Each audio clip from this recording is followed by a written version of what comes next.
36,000 ಕನಿಷ್ಠ ವೇತನ ಕೊಡಲೇಬೇಕು. ಸಮಾನ ಕೆಲಸಕ್ಕೆ ಸಮಾನ ವೇತನ 36,000 ಜಾರಿಯಾಗಲಿ.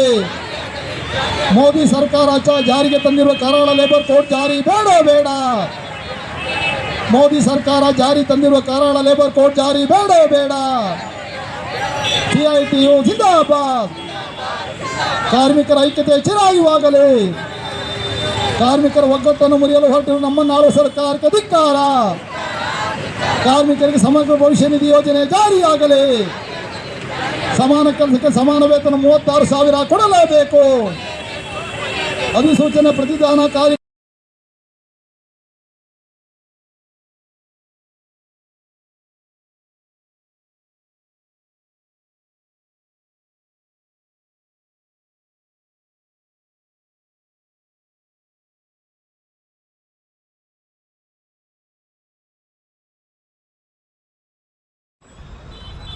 ಇವತ್ತು ಇಡೀ ದೇಶಾದ್ಯಂತ CITUನ ಕೇಂದ್ರ ಸಮಿತಿ ರಾಷ್ಟ್ರ ಸಮಿತಿಯ ಕರೆಯ ಭಾಗವಾಗಿ ಎಲ್ಲ ಕಡೆಗಳಲ್ಲಿ ಈ 4 ಲೇಬರ್ ಕೋಡ್ಗಳನ್ನು ಅಧಿಸೂಚನೆ ಸುಟ್ಟು ಪ್ರತಿಭಟನೆ ಮಾಡ್ತೀವಿ. ವಿಷಯ ಇಷ್ಟೇ, ಈಗಾಗಲೇ ಲೇಬರ್ ಕೋಡ್ಗಳನ್ನು 4 ಕಾರ್ಮಿಕ ಸಂಹಿತೆಗಳನ್ನು ಕಾರ್ಮಿಕರ ವಿರುದ್ಧವಾಗಿ ಕೇಂದ್ರ ಸರ್ಕಾರ ಜಾರಿ ಮಾಡಿದೆ. ಕಳೆದ ವರ್ಷ ನವೆಂಬರ್ 21ನೇ ತಾರೀಕಿಗೆ ಅಧಿಸೂಚನೆ ಹೊಡೆದು ಜಾರಿ ಮಾಡಿದೆ. ಅದು ಇದುವರೆಗೂ ಕೂಡ ಅದಕ್ಕೋಸ್ಕರ ಅದನ್ನು ಅದಕ್ಕೆ ಭಾಳ ಇಡೀ ದೇಶ ತೀವ್ರ ವಿರೋಧ ವ್ಯಕ್ತ ಆಗಿತ್ತು.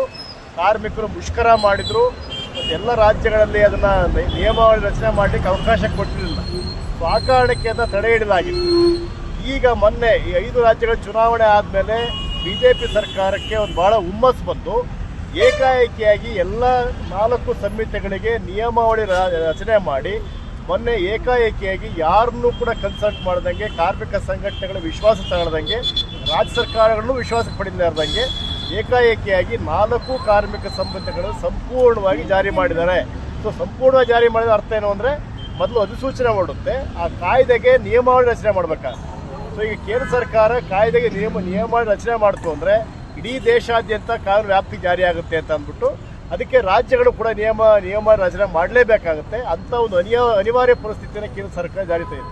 ಅಂದರೆ ಮೋದಿ ಸರ್ಕಾರಕ್ಕೆ ನೇರವಾಗಿ ಏನಂತಂದರೆ ಅವರಿಗೆ ಯಾವ ಕಾರಣಕ್ಕೂ ಕಾರ್ಮಿಕರಿಗೆ ಅನುಕೂಲ ಆಗಬೇಕು ಅನ್ನೋ ಉದ್ದೇಶ ಇಲ್ಲ.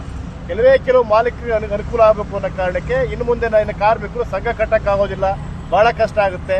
ಅವ್ರಿಗೆ ಸಮಸ್ಯೆ ಆದರೆ ಕಾರ್ಮಿಕ ಇಲಾಖೆ ದೂರು ಕೊಡ್ತಕ್ಕಂಥ ಅವಕಾಶ ಇರಲ್ಲ. ಕಾರ್ಮಿಕ ಇಲಾಖೆ ಇನ್ನು ಮುಂದೆ ಇರೋದಿಲ್ಲ. ಮತ್ತು ಮುಷ್ಕರ ಮಾಡಲಿಕ್ಕೆ ಅವಕಾಶನೇ ಕೊಡೋದಿಲ್ಲ. ಇನ್ನು ಅವರು ಕಾರ್ಮಿಕರಿಂದ ಯಾವುದೇ ಕಾರಣಕ್ಕೂ ಕಾಯಂ ಆಗೋದೇ ಇಲ್ಲ. ಅವ್ರನ್ನ ಗುತ್ತಿಗೆ ಆಧಾರದಲ್ಲಿ ಅಥವಾ ನಿಗದಿತ ಅವಧಿಯಲ್ಲಿ ಕೆಲಸ ಮಾಡಿಸ್ತಕ್ಕಂಥದ್ದಕ್ಕೆ ಅವಕಾಶ ಕೊಡಲಾಗುತ್ತೆ. ಜೊತೆಗೆ ಇನ್ನು PF ವಿಚಾರ ಇರ್ಬೋದು ಅಥವಾ ಆರೋಗ್ಯ ಭತ್ಯೆ ಇರ್ಬೋದು, ಸಮಸ್ಯೆ ಇರ್ಬೋದು, ಯಾವುದು ಕೂಡ ಅವಕಾಶಗಳು ಸಿಗೋದಿಲ್ಲ.